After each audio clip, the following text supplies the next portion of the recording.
पृथ्वी से लगभग 40 प्रकाश वर्ष दूर कुंभ तारा मंडल में एक ऐसा सौर मंडल स्थित है जहां पृथ्वी जैसे 7 ग्रह मौजूद हैं।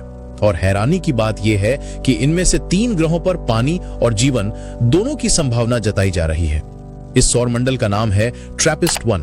साल 2016 में वैज्ञानिकों ने इस प्रणाली की खोज की।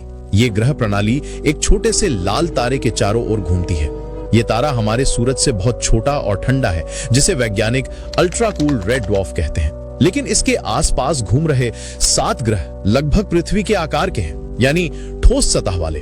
अब सोचो, एक छोटा सा तारा और उसके इतने सारे ग्रह, वो भी इतने करीब कि अगर तुम किसी एक ग्रह पर खड़े हो तो सामने वाला ग्रह तुम्हें आसमान में चांद की तरह दिखाई देगा। इन 7 ग्रहों को साइंटिस्ट ने नाम दिया है ट्रैपिस्ट-1b, C, D, E, F, G और H।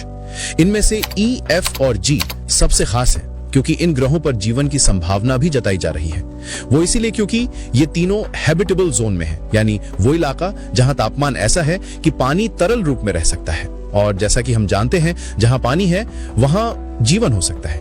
नासा के जेम्स वेब स्पेस टेलीस्कोप ने इन ग्रहों के वातावरण में कार्बन डाइऑक्साइड और जलवायु जैसी गैसों के संकेत खोजने की कोशिश भी शुरू कर दी है। अगर वो मिल जाते हैं तो ये मानव इतिहास की सबसे बड़ी खोज हो सकती है।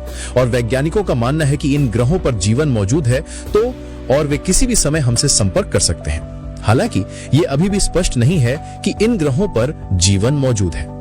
पृथ्वी पर जीवन के अस्तित्व से पहले वैज्ञानिकों का मानना था कि जीवन केवल पृथ्वी पर ही मौजूद हो सकता है। लेकिन आज हम जानते हैं कि जीवन ब्रह्मांड में कहीं और भी मौजूद हो सकता है। जैसे मंगल ग्रह पर पानी की खोज की गई। नासा के आंकड़ों के मुताबिक हमारी मिल्की वे आकाश गंगा में करीब 3916 सौर मंगल खोजे जा चुके हैं। दोस्तों, ट्रैपिस्ट-1 हमें ये सोचने पर मजबूर करता है कि क्या हम वाकई इस ब्रह्मांड में अकेले हैं, या कहीं दूर किसी और ब्रह्मांड में कोई और सभ्यता है जो अपने आसमान की तरफ देखकर यही सोच रही है